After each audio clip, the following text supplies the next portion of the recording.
Adlaw nga Sabado karon mga kaigsuunan, sa 7 sa bulan sa Mayo tuig 2022. Ang pagbasa kinutlo gikan sa Ebanghelyo sumala ni San Juan kapitulo 6 bersikulo 60 ngadto sa 69. Daghan sa iyang mga tinun-an ang nakadungog niini ug miingon, lisod kaayong dawaton kining pagtulon-ana, kinsabay makasabot niini bisag walay nagsulti kaniya. Nahibalo si Jesus nga nagbagulbol ang iyang mga tinun-an bahin niini. Busa giingnan niya sila, nakapabugnaw ba kini sa inyong pagtuo kanako?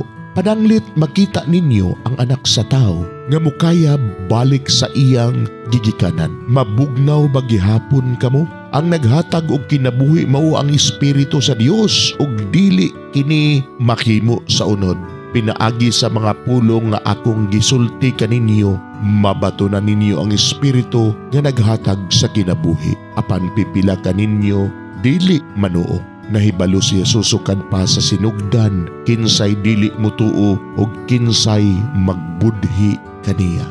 Ug midugang siya sa pag-ingon, mauman gani nga gisultihan ko kamo nga walay makaari kanako gawas kun itugot kini sa Amahan.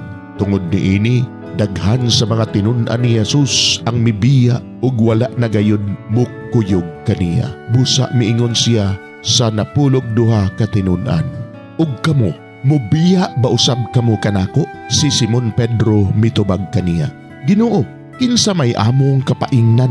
Anaa kanimo ang mga pulong nga naghatag og kinabuhing walay katapusan.